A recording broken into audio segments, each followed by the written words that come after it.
नाजरीन, 10 मई के बाद पूरी दुनिया के अंदर जंगी साजो सामान के हवाले से एक ही नाम गूंज रहा है और वो है चीन। अब J-10CE ने मलेशिया के अंदर भी एक मेला लूट लिया है, मरकज़े निगाह बन गया है। जब मलेशिया के अंदर एक जंगी जो साजो सामान है उस हवाले से नुमाइश की गई तो सबकी जो नजरें हैं वो J-10CE के ऊपर आई, जो कि चाइना का एक जंगी तैयारा है और उसको पाकिस्तान ने यूं इस्तेमाल किया कि ना सिर्फ अब पूरी दुनिया उसको खरीदने के हवाले से सोच रही है बल्कि उसकी तारीफें भी कर रही है, क्योंकि एक तो उसके अंदर जो फीचर्स हैं वो बहुत ज्यादा खतरनाक किस्म के हैं और दूसरा उसकी जो प्राइस है वो बहुत ज्यादा सूटेबल है, अफोर्डेबल प्राइस है। अब ऑब्वियसली उसकी प्राइस भी जो है वो बढ़ जाएगी, लेकिन अब मलेशिया के अंदर एक नुमाइश का इनेकाद किया गया, एक नुमाइश जो है वो जारी है जिसके अंदर J-10CE को पेश किया गया और वहां पे उसने वो मेला लूट लिया है। सबकी जो मरकज़े निगाह है वो बन चुका है। उसकी तफसीलात आपके साथ शेयर करेंगे इसी वीडियो के अंदर। और इसके साथ दोस्तों,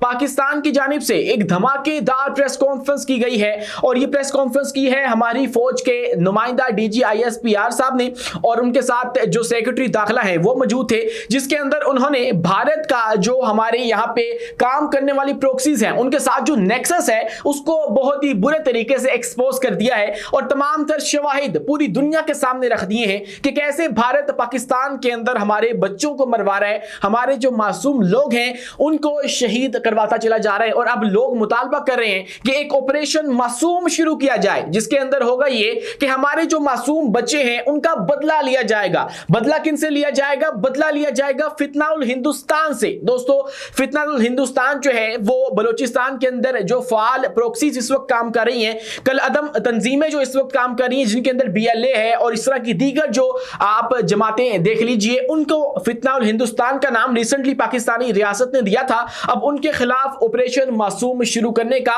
मुतालबा इस वक्त तमाम तर पाकिस्तानी कर रहे हैं और इस हवाले से जो हमारे DG ISPR साहब हैं उन्होंने डोटो किस्म का यह भी बता दिया है कि पाक फौज इन दहशतगर्दों को छोड़ने वाली नहीं है, इनके खिलाफ ऑपरेशन शुरू किया जाएगा। और कुछ जो बाखबर लोग हैं वो ये भी बता रहे हैं कि बलूचिस्तान के अंदर एक ऑपरेशन का आगाज कर दिया गया है, जिसके बाद होगा यह कि खुजदार के अंदर शहीद होने वाले जो हमारे मासूम बच्चे हैं उनका बदला लिया जाएगा और जिनकी तादाद जो है वो अब बढ़ चुकी है। कल तक जो तादाद थी शहीद होने वाले बच्चों की वो 4 थी, लेकिन आज सुबह एक बच्चा मजीद शहीद हो गया, फिर उसके बाद एक नन्ही कली मजीद जो है वो अपने जख्मों की ताप न लाते हुए शहीद हो चुकी है। 40 से ज्यादा जो बच्चे हैं वो इस वक्त अस्पताल के अंदर मौजूद हैं, जख्मी हालत में मौजूद हैं और उनकी इयादत के लिए हमारे जो अरबाबे इख्तियार हैं वो गए भी थे वहां पे ताकि उनको कुछ तो हौसला हो कि उनके सर के ऊपर कोई तो कायमो दाइम है। लेकिन इस हवाले से आज एक प्रेस कॉन्फ्रेंस की गई है, धमाकेदार किस्म की प्रेस कॉन्फ्रेंस की गई है। उसके अंदर तमाम तर शवाहिद भारतीय मीडिया के ऊपर जो दावे किए गए और उसके अंदर यह बताया गया कि हमारा बलूचिस्तान के अंदर किस तरह का राब्ता है, हमारा जो बलूचिस्तान है उसके अंदर कितना स्टेक मौजूद है और वहां के जो दहशतगर्द हैं वो कैसे भारत की जानिब से ऑपरेट किए जाते हैं। भारत उनको कंट्रोल करता है, ना सिर्फ कंट्रोल करता है बल्कि उनको फंड करता है, उसके बाद उनको तमाम तरह सहूलियात देता है, लॉजिस्टिकल सपोर्ट, फाइनेंशियल सपोर्ट, उनको इलाज मुआवजे की जो सहूलतें हैं वो भी भारत की जानिब से दी जाती हैं। इन तमाम तरह के जो शवाहिद हैं वो पाकिस्तान ने रख दिए हैं पूरी दुनिया के सामने और सहाफियों के सामने, मीडिया के सामने, और हमने पूरी दुनिया को बता दिया है कि हम पुरअमन कौम है, क्योंकि ये वो मौका है कि पाकिस्तान के पास एक जवाज मौजूद है। अगर हम जो भारत है उसकी ही मंतक मान लें तो हमें अब तक भारत के ऊपर हमला कर देना चाहिए, हमें भारत के खिलाफ ऐलाने जंग कर देना चाहिए, लेकिन अभी तक हम कर नहीं रहे हैं। पहलगाम वाला वाकया जो है वो एज इट इज खुजार वाला वाकया है। आप ये देख लीजिए कि वहां भी मासूम लोग शहीद हुए थे, यहां भी मासूम लोग जो हैं वो जान की बाजी हार गए हैं, शहीद हो चुके हैं और बच्चे हैं। तो हम लोग इस तमाम तर जो बात है उसको जवाज बना के भारत के ऊपर हमला कर सकते हैं, लेकिन हम लोग नहीं कर रहे हैं। हम लोग क्या कर रहे हैं कि हम लोग आला ज़र्फी का मुजाहिरा करते हुए यहाँ पे जो उनके हैंडल्स हैं उनको टारगेट करने का सोच रहे हैं, उनके खिलाफ ऑपरेशन करने का सोच रहे हैं। जबकि भारत ने क्या किया? भारत ने एक मन घड़त किस्म की कहानी बनाई और उसको बनाने के बाद पाकिस्तान के ऊपर अटैक कर दिया और एक जंग जो है वो छेड़ दी और जिसका उनको मुंह तोड़ किस्म का जवाब दिया गया और उसके अंदर जो है वो चाइना को एक गैर मुतवक्का तौर पे फतह हासिल हुई है। और चाइना के अब जो हथियार हैं वो पूरी दुनिया के अंदर माने जा रहे हैं, उन्होंने अपना लोहा मनवा लिया है और खासकर J-10CE जो है उसने एक ऐसी पजीराई हासिल की है जो कि उसको इससे पहले तक नहीं मिली थी और उसके अंदर जो तमाम तर क्रेडिट जाता है वो जाता जाता है पाक फजाइया को और उसके बाद जाता है चाइना को खुद, क्योंकि ये जो जहाज है वो बड़ा ही कमाल किस्म का जहाज है। इसकी जो खसूसियात है उन्होंने मलेशिया के अंदर होने वाली जो एक मिलिट्री एग्जीबिशन है उसके अंदर तमाम तर जो एप्रिसिएशन है वो समेट ली है और उसके अंदर मरकज निगाह बन गया है। कुछ आलमी मीडिया रिपोर्ट्स के मुताबिक जो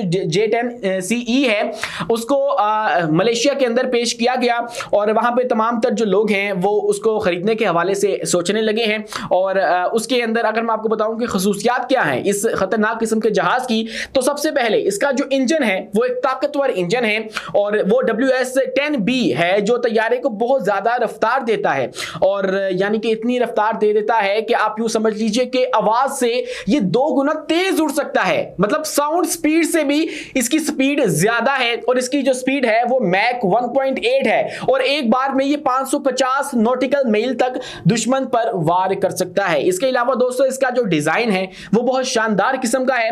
तैयारे की शक्ल और डिजाइन से फजा में बहुत चुस्त और मुतवाजन बना देते हैं और ये ना सिर्फ फजाई लड़ाई के लिए जबरदस्त है बल्कि जमीन पर मौजूद जो दुश्मन है उसको भी निशाना बना सकता है। और इसी का इस्तेमाल करते हुए जो पाक फजाइया है उसने राफेल को मिट्टी में जो है वो बुर्द कर दिया। और इसी के साथ मैं आपको मजीद बताऊं तो इसका जो रिडार सिस्टम है वो बहुत जदीद किस्म का है। J10CE के अंदर जो है वो ऐसा रिडार लगा है जो पुराने रिडार से कई गुना बेहतर है। ये 170 किलोमीटर दूर से दुश्मन के कई तैयारे बैक वक्त ट्रैक कर सकता है और इसका जो मेन पर्पस है वो भी यही है। इसकी स्पेशलिटी आप कह लीजिए तो इसका एक रिडार सिस्टम है। पायलट के लिए इसके अंदर जो है वो स्मार्ट कॉकपिट लगाई गई है। पायलट को जदीद स्क्रीन जो है वो नजर आती हैं, हेड अप डिस्प्ले है और हेलमेट पर लगे हदफ निशाना बनाने वाले सिस्टम्स की मदद से दुश्मन पर बड़ी आसानी से हमला करने की सहूलत जो है वो पायलट को दे देते हैं।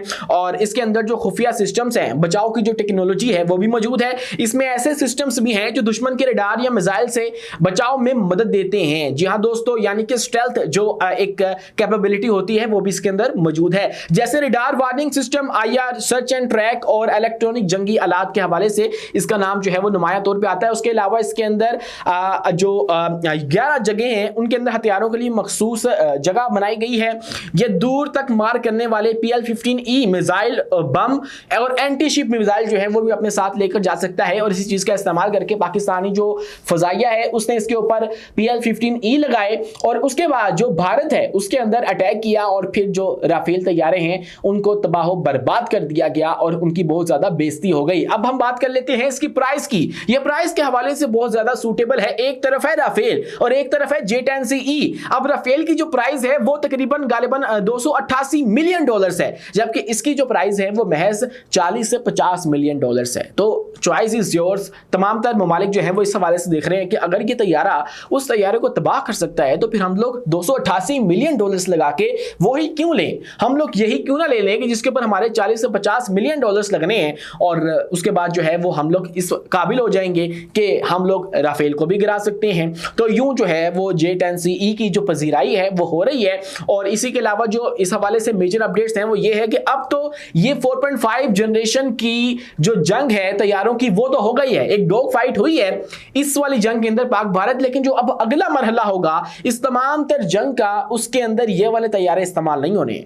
उसके अंदर जो तैयारे इस्तेमाल होंगे वो 5वीं जनरेशन के होंगे। उसके लिए जो पाकिस्तान है वो चाइना से J-35A मंगवाने वाला है और हासिल करने वाला है और जो कि गालिबन 2025 के अंदर ही पाकिस्तान को मिल जाएंगे। 40 यूनिट मुबैना तौर पे बताए जा रहे हैं कि पाकिस्तान को मिलेंगे, इसकी डील हो चुकी है। और उसके साथ दूसरी जानिब जो है वो भारत F-35 की तरफ देख रहा है जो कि अमरीकी साख्ता तैयारा है। और इस हवाले से जो हमारे सीनियर सहाफी हैं हामिद मीर, उन्होंने भी कल बता दिया कि अब भारत जो अमेरिका है उससे F-35 खरीदने वाला है। अब इनका मुकाबला आपस में होगा और यहाँ पे जो J-35 है वो भी तैयार ही इसलिए किया गया है, इसकी एक्सपोर्ट क्वालिटी जो है वो इस तरह से बनाई गई है कि ये अमरीकी साख्ता जो F-35B है और C है उसका मुकाबला कर सके। तो ये एक बहुत ही कड़ा किस्म का मुकाबला हो जाएगा। लेकिन देखना ये होगा कि पाकिस्तान पहले जो है वो J-35 हासिल करता है या फिर भारत जो है वो पहले F-35 हासिल कर लेता है। ये एक 5वीं जनरेशन तैयारों के हसूल के लिए रेस है जिसके अंदर दोनों ममालिक दौड़े हैं। देखना ये होगा कि ये रेस कौन जीतेगा। आप इस बारे में क्या सोचते हैं कमेंट सेक्शन में अपनी राय से आगाह लाजमी कीजिए और वीडियो पसंद आने की सूरत में हमारे इस चैनल को लाइक कीजिए, सब्सक्राइब कीजिए और बेल आइकन को लाजमी दबा दीजिए दीजिए ताकि हर नई आने वाली वीडियो आप तक बर वक्त पहुंच सके। शुक्रिया, अल्लाह हाफिज।